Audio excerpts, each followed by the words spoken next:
Hello students, तो आज के लेक्चर में हम लोग पढ़ने जा रहे हैं हाइड्रो हैलोजनेशन रिएक्शन।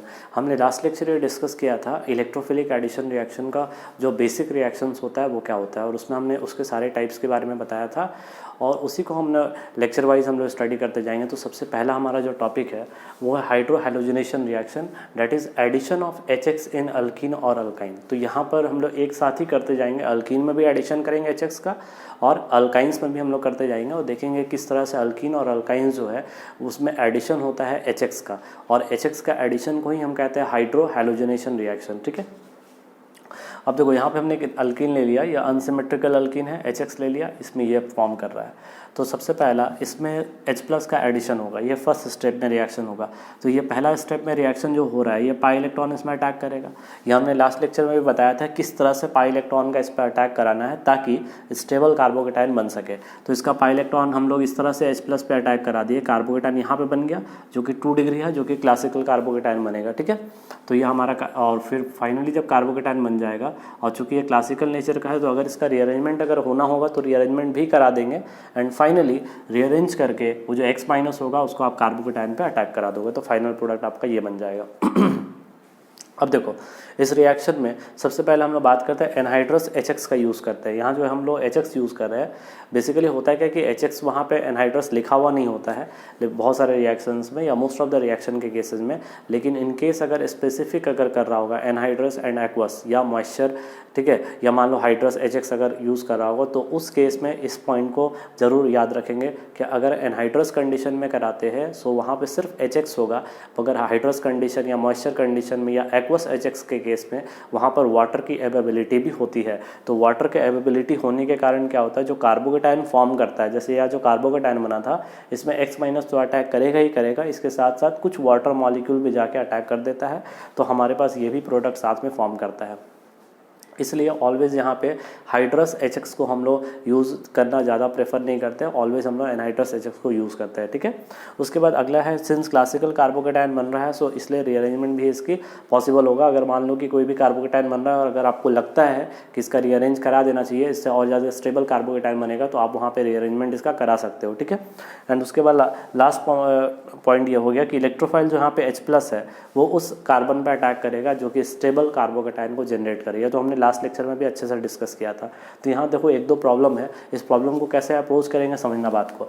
अगर हम मैकेनिज्म से चलते हैं, ठीक है, तो मैकेनिज्म से चलेंगे तो क्या होगा कि सबसे पहले कार्बोकेटाइन आपको बनाना है। ठीक है, तो कार्बोकेटाइन जो होगा वो स्टेबल बनाना है।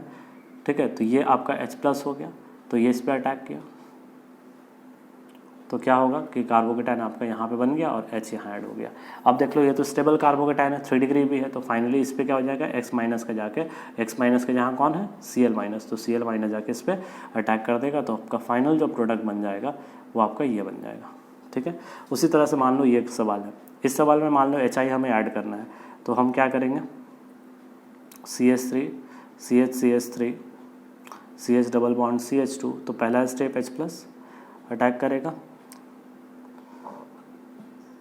तो आपका क्या बन जाएगा, यहाँ पे कार्बोकेटाइन बन गया एंड CH3, इससे आपका H लग गया। उसके बाद इसका रीअरेंजमेंट करा देंगे, तो 1,2 अगर मिथाइल शिफ्ट करा देंगे, ठीक है, तो यहाँ पे जो आपका CH है 1,2 अगर मान लो यहाँ पे हाइड्रोजन भी है तो हाइड्राइड हीट शिफ्ट करा देते हैं, तो 1,2 हाइड्राइड शिफ्ट हमने करा दिया, तो हाइड्रोजन यहाँ पे शिफ्ट करे जाएगा, तो आपका जो फाइनल यहाँ पे कार्बोकेटाइन बनेगा, मैं यहाँ पे कार्बोकेटाइन को बना दे रहा हूँ, आप देख लो MEC, इस पर कार्बोकेटाइन बन गया Me, और यहाँ पे CH2 and CH3, and finally I- जो होगा वो इस कार्बन पे अटैक कर देगा, तो आपका फाइनल प्रोडक्ट क्या बन जाएगा MEC Me, और इससे आपका आयोडीन जुड़ा रहेगा और CH2 CH3, तो ये आपका फाइनल प्रोडक्ट बन जाएगा।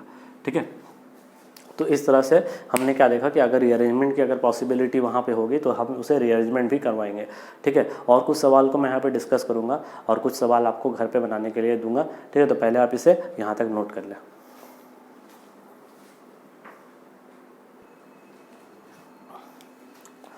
देखो यहाँ पे हमने कुछ सवाल दिया है, एक दो सवाल मैं बता देता हूँ कि थोड़ा सा कुछ जो नया टाइप का सवाल मिलेगा। जैसे मान लो कि एक सवाल हमने यहाँ पे क्वेश्चन नंबर 4, ठीक है, क्वेश्चन नंबर 4 ले रहा हूँ। ठीक है, 4 क्वेश्चन को कैसे अप्रोच करना है समझो ध्यान से।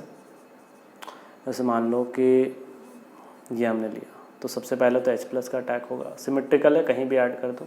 सपोज हमने यहाँ पे H ऐड कर दिया तो कार्बोकेटाइन इस पर बन गया, इसका तो फर्दर कोई रीअरेंजमेंट होगा नहीं, तो फाइनली ये Br माइनस जो होगा इस पर अटैक कर देगा, HI है ना, तो I माइनस जाकर इसको अटैक कर देगा, तो फाइनली यहाँ पे I लग गया। अब देखो यहाँ पे कायरल सेंटर हो गया, मतलब यहाँ पे कितना प्रोडक्ट बनेगा, 2 प्रोडक्ट बनेगा, ठीक है। तो इस तरह से भी क्वेश्चन पूछे जा सकते हैं।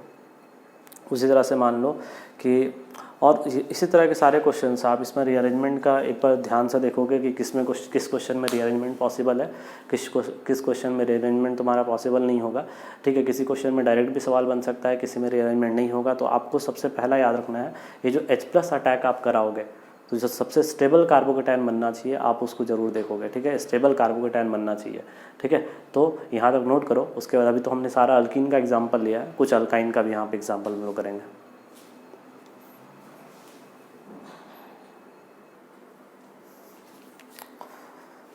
ठीक है, अब हम लोग बात करते हैं कि HX का एडिशन अगर हम लोग अल्काइन में करेंगे तो किस तरह से होगा, ठीक है। सेम मैकेनिज्म, कोई मैकेनिज्म में डिफरेंस नहीं है, बस क्या होगा कि अगर अल्काइन होगा तो जैसे HX अल्किन में एक बार ऐड होता था, यहाँ पर हम 2 बार ऐड करना होगा। अगर इक्विवेलेंट अगर 2 दिया होगा या एक्सेस में मेंशन होगा तभी 2 बार ऐड करेंगे, अदरवाइज अगर स्पेसिफिकली मेंशन होगा कि 1 इक्विवेलेंट तो 1 इक्विवेलेंट में सिर्फ एक बार ऐड करके छोड़ देंगे। लेकिन अगर कुछ भी मेंशन नहीं होगा तो उसको हम ऑलवेज एक्सेस मान के अज्यूम करेंगे, ठीक है। ऐसे मानो आपने सवाल लिखा R से ट्रिपल बॉन्ड CH HX, यहाँ पे हमने लिखा एक इक्विवेलेंट, तो क्या होगा रिएक्शन, तो ये बन गया, और यहाँ पे X ऐड हो गया, यहाँ पे H ऐड हो गया, ठीक है। फिर HX 1 इक्विवेलेंट ही है, हमारा प्रोडक्ट ये बन गया।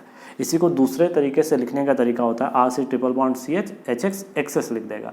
मतलब जैसे यहाँ पे 2 इक्विवेलेंट है तो वो 2 इक्विवेलेंट लिख सकता है या तो एक्सेस लिख देगा। मतलब आपको जितना लेना ले सकते हो, क्योंकि इसके बाद तो फर्दर HX का इसके साथ कोई रिएक्शन नहीं होगा, ठीक है। अब मैकेनिज्म देखो, सबसे पहला H+ का अटैक वहाँ पर होगा जहाँ स्टेबल कार्बोकेटायन बनेगा। अब देखो कार्बोकेटायन एक बार यहाँ पे बन सकता है, एक बार कार्बोकेटायन यहाँ बन सकता है। हालांकि जब sp2 कार्बन पे अगर पॉजिटिव चार्ज आएगा तो उसकी स्टेबिलिटी काफ़ी कम होती है, ठीक है। लेकिन उसमें भी अगर हमें चेक करना हो स्टेबिलिटी तो आप इसको ऐसे समझ सकते हो कि मान लो हमने बना दिया CH3CH डबल बॉन्ड CH2, ठीक है।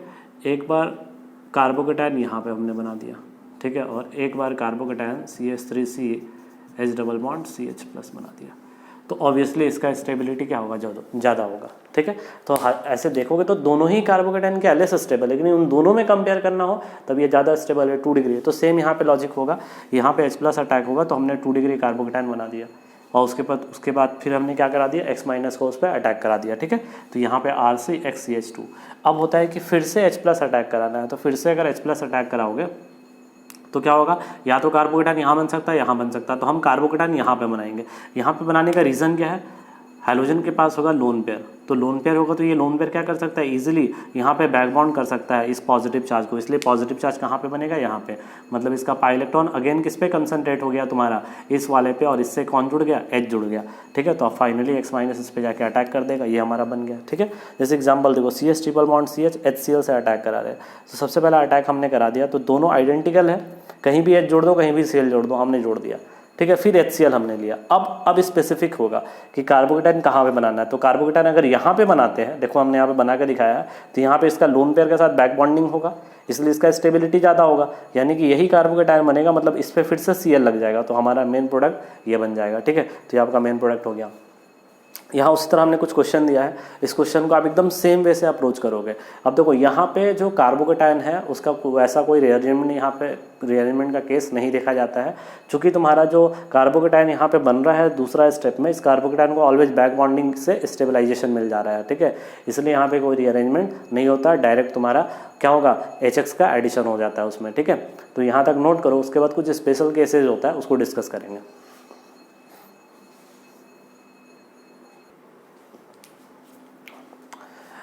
ये एक स्पेशल केस है, तो इसको हम लोग समझते हैं। अगर डबल और ट्रिपल बॉन्ड अगर ये दोनों अगर प्रेजेंट हुआ तो उस समय H+ जो है वो किस पे पहले अटैक करेगा, क्योंकि अगर डबल बॉन्ड में भी H+ अटैक कर सकता है और ट्रिपल बॉन्ड में भी H+ अटैक कर सकता है, ठीक है। तो इसका हम लोग को 2 केस है। सबसे पहला केस है कि अगर डबल और ट्रिपल बॉन्ड अगर दोनों प्रेजेंट है और दोनों में कोई कॉन्जुगेशन नहीं है, तो कॉन्जुगेशन नहीं होने के केस में H+ जो है वो सबसे पहले अटैक करेगा डबल बॉन्ड पे। क्यों, क्योंकि हमने पढ़ा था कि जो अल्कीन है वो ज़्यादा न्यूक्लियोफिलिक होता है दैन अल्काइन, तो ज़्यादा न्यूक्लियोफिलिक होने के कारण अल्कीन पे पहले H+ का अटैक होता है एंड देन उसके बाद अल्काइन। देखो हमने एक यहाँ पे एग्जांपल लिया है, यहाँ पे डबल बॉन्ड भी प्रेजेंट है, ट्रिपल बॉन्ड भी प्रेजेंट है, लेकिन यहाँ पे कोई कॉन्जुगेशन नहीं है। तो चूंकि कोई कॉन्जुगेशन नहीं है तो H+ का सबसे पहला अटैक कहाँ होगा, यहाँ पे डबल बॉन्ड पे, और फिर यहाँ पे वापस से वही रूल अटैक करना है कि H+ जो है वो उस कार्बन से जुड़ेगा जो स्टेबलाइज्ड कार्बोकेटाइन फॉर्म करेगा। तो ऑब्वियसली कार्बोकेटाइन यहाँ पे फॉर्म कर जाएगा, H यहाँ पे जाके जुड़ जाएगा, तो ये आपका बन गया। और फाइनली इस कार्बोकेटाइन पे X- का अटैक होगा, तो X- का अटैक होने के बाद ये आपका फाइनल प्रोडक्ट बन जाएगा। ठीक है, उसके बाद एक दूसरा केस ले रहे हैं, अगर डबल और ट्रिपल बॉन्ड दोनों कॉन्जुगेशन में रहा, तो अगर दोनों कॉन्जुगेशन में रहेगा तो उस वक्त H+ जो है वो ट्रिपल बॉन्ड पे अटैक करेगा। क्यों अटैक करेगा इसको समझते हैं हम लोग। ठीक है, देखो यहाँ पे ये sp2 कार्बन है, sp2 कार्बन में पाई इलेक्ट्रॉन है, यहाँ पे sp कार्बन में पाई इलेक्ट्रॉन है, तो ऑब्वियसली रेजोनेंस जो होगा यहाँ पे पाई सिग्मा पाई में, वो रेजोनेंस कुछ इस तरीके से होगा, मतलब रेजोनेंस का जो डायरेक्शन है वो रेजोनेंस का डायरेक्शन इस तरीके से होगा। ठीक है, क्योंकि मोर इलेक्ट्रोनेगेटिव एटम है, sp कार्बन है, तो sp कार्बन अपने पाई इलेक्ट्रॉन को तो जल्दी जाने नहीं देगा देन sp2 पाई इलेक्ट्रॉन, इसलिए इसका पाई इलेक्ट्रॉन यहाँ जा रहा है, मतलब ये इलेक्ट्रॉन डेंसिटी किस में ज़्यादा जमा हो रहा है, इस ट्रिपल बॉन्ड में। तो इसलिए यहाँ पर सबसे पहला जो H+ पे अटैक होगा वो ट्रिपल बॉन्ड के थ्रू होगा। तो देखो यहाँ पे ट्रिपल बॉन्ड पहले H+ पे अटैक किया, स्टेबलाइज कार्बोकेटाइन बनाएगा, तो ये हमारा स्टेबलाइज कार्बोकेटाइन बना, उसके बाद इस पे जाके X- का अटैक हो जाएगा। देखो यहाँ पे कोई रीअरेंजमेंट भी नहीं होगा, क्योंकि यहाँ पे ऑलरेडी तुम्हारा क्या है, रेजोनेंस स्टेबलाइज कार्बोकेटाइन बनेगा। ठीक है, तो यहाँ पे X- फाइनली जाके इस पे अटैक करेगा। तो हमने क्या देखा कि अगर डबल ट्रिपल बॉन्ड दोनों में कोई कॉन्जुगेशन नहीं है तो H+ अटैक करेगा डबल बॉन्ड पे, यानी HX का एडिशन डबल बॉन्ड पे होगा। और अगर डबल बॉन्ड और ट्रिपल बॉन्ड दोनों में अगर मान लेते हैं कि कॉन्जुगेशन है, तो उस वक्त जो तुम्हारा H+ ऐड होगा सबसे पहले वो ट्रिपल बॉन्ड में होगा, क्योंकि इलेक्ट्रॉन डेंसिटी ट्रिपल बॉन्ड में ज़्यादा बढ़ जाता है ड्यू टू रेजोनेंस। ठीक है, यहाँ तक नोट कर लो, उसके बाद आगे कंटिन्यू करते हैं, कुछ एक दो और स्पेशल केसेस हैं।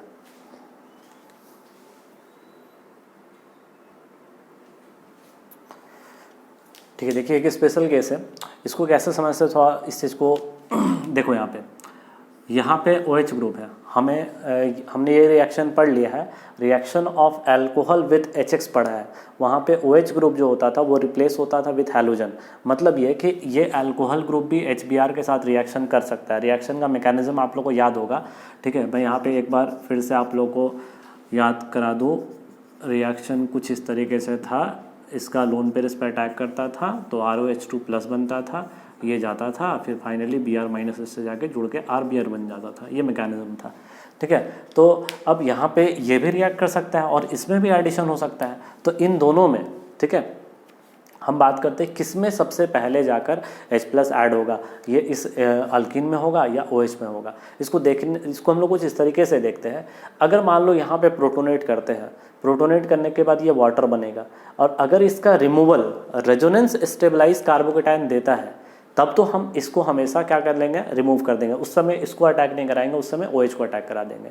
लेकिन अगर मान लेते हैं इसका रिमूवल जो कार्बोकेटाइन जनरेट करेगा, अगर वो रेजोनेंस स्टेबलाइज नहीं होगा, उस वक्त H+ किस पे अटैक करेगा, इस पे अटैक करेगा। तो चेक कर लो, अगर ये हटता है तो कार्बोकेटाइन इस पे बनता है, और अगर कार्बोकेटाइन इस पे बनेगा तो क्या यहाँ पे कोई रेजोनेंस है, कोई रेजोनेंस नहीं है। मतलब ये कि जो H+ है, यहाँ जो H+ है वो पाई इलेक्ट्रॉन पे जाके अटैक करेगा। तो अगर इस पे अटैक करेगा तो क्या बन जाएगा, CH3 CH+ CH2, उसके बाद क्या बन जाएगा, CH2OH। ठीक है, तो फाइनली तुम्हारा क्या हो जाएगा, जो Br- होगा वो Br- जाके इस पर अटैक कर देगा, तो प्रोडक्ट क्या बन जाएगा, CH3 CH Br CH2 CH2OH। ठीक है, अब ये भी देख लो कि क्या यहाँ पे कोई SNJP पॉसिबल है कि नहीं। देखो ऑक्सीजन का यहाँ पे लोन पेयर है, तो 1 2 3 4 यहाँ पे 4 मेंबर रिंग बन रहा है। अगर ऐसा होता कि यहाँ पे 5 मेंबर रिंग बनने का चांस होता तो 5 मेंबर रिंग भी एक फॉर्म कर सकता था। मान लो एक और कार्बन होता तो ये इस पर अटैक करके यहाँ से Br को बाहर निकाल देता, तो वो भी एक प्रोडक्ट बन सकता था। अब इस केस में देखो, यहाँ पर अगर ये हटता है तो यहाँ पे कार्बोकेटाइन बनता है, और ये कार्बोकेटाइन क्या है, रेजोनेंस स्टेबलाइज। मतलब ये कि यहाँ पे इस अल्कीन पे अटैक नहीं होगा, यहाँ पे किस पे अटैक होगा, ऑक्सीजन का लोन पेयर। तो ऑक्सीजन का लोन पेयर अटैक हुआ, CH2 double bond CH CH2OH2+। अब ये हटेगा और तुम्हारा क्या बन जाएगा, carbocation CH2 double bond CH CH2+। ये रेजोनेंस स्टेबलाइज्ड है, एंड फाइनली इस पे क्या हो जाएगा, Br- जाके अटैक कर देगा। तो क्या बन जाएगा प्रोडक्ट आपका, CH2 double bond CH CH2 Br। तो कब OH पे अटैक कराना है और कब डबल बॉन्ड पे अटैक कराना है, ठीक है, ये बात अब क्लियर हो गया है। तो इस चीज़ को हमेशा याद रखना। ये दो हमने स्पेशल केस किया, अगर डबल ट्रिपल बॉन्ड दोनों अवेलेबल होगा तो किस पे अटैक कराएंगे, और अगर डबल बॉन्ड अगर OH रहेगा तब किस पे अटैक कराएंगे। तो OH पे तब अटैक कराना है जब OH के रिमूवल पर हमें रेजोनेंस स्टेबलाइज कार्बोकेटायन मिले, और डबल बॉन्ड पे तब कराना है, ठीक है, जब हम लोग को उसके रिमूवल पे कोई भी रेजोनेंस स्टेबलाइज कार्बोकेटायन नहीं मिलता है।